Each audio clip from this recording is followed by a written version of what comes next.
The market humiliation. The bustling Balagoon market in Lagos was alive with traders shouting prices and customers bargaining loudly. A visibly pregnant Amara Okafor, dressed in a simple maternity gown and worn sandals, carefully carried a small basket of groceries. Her face showed exhaustion, but she still wore a gentle smile. Suddenly, a black luxury SUV pulled over. Her husband, Richard Daniels, stepped out wearing an expensive designer suit. He was now one of the fastest rising young CEOs in Nigeria. The moment he saw Amara, his expression hardened. What are you doing here? He barked.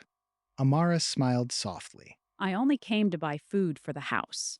Richard looked around and noticed people beginning to watch. His pride took over. You embarrass me everywhere. Look at yourself. You dress like a beggar. People stopped to stare. Amara lowered her head. I'm sorry. Richard snatched the shopping bag from her hand. You contribute nothing to my success. Everything I have today, I built with my own hands. He threw the groceries onto the dusty ground. Tomatoes rolled across the market. Eggs shattered. The market became silent.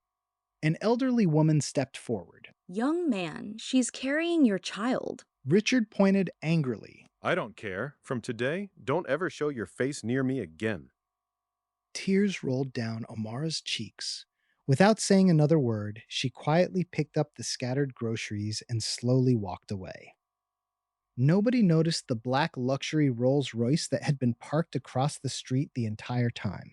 Inside sat three elegantly dressed executives. Should we tell him now? One of them whispered nervously. No, our chairwoman has ordered us to remain silent. They watched as Amara disappeared into the crowd. None of the traders knew that the humble pregnant woman everyone pitied wasn't poor at all. She was the anonymous billionaire behind the investment company that had secretly poured millions into Richard's business, and in just 48 hours, everything Richard believed about his success would come crashing down. The quiet storm. As Amara disappeared into the market crowd, a black Rolls Royce moved silently through the side street and stopped. The door opened. She entered without a word. Madam, we should have stopped him. No. Let him believe he is untouchable for a little longer. She leaned back against the leather seat, one hand resting protectively on her belly. Her voice was calm, almost soft. Begin the process. Freeze the secondary accounts first. Pull the emergency credit lines. I want every major investor he has been bragging about to receive a quiet call by tomorrow morning. And the board meeting scheduled for Friday? I will attend it myself. Across the city, in a glass-walled penthouse office overlooking Victoria Island, Richard Daniels poured himself a glass of expensive whiskey and laughed. She actually thought I would keep carrying her. A woman who contributes nothing. From today, she is dead to me. His personal assistant nodded nervously. He had no idea that the company he built his entire identity around was already beginning to bleed from the inside. That evening, Amara stood alone in her private office high above Lagos. The skyline glittered. She placed a single document on the desk and signed it slowly. 47 hours. She looked out at the city she quietly controlled and whispered. You threw tomatoes at me in the market, Richard. Now watch what happens when the real market answers. The storm had already begun. Only one of them knew it, the fall. 48 hours later, the storm finally broke. Richard Daniels strode into the glass boardroom of his company, chin high, designer suit perfect. He expected to crush the emergency meeting and reclaim control. What is the meaning of this emergency summons? I built this company from nothing. The room was silent. Then the chair at the head of the long table slowly turned. Amara sat there, no longer in a simple maternity gown.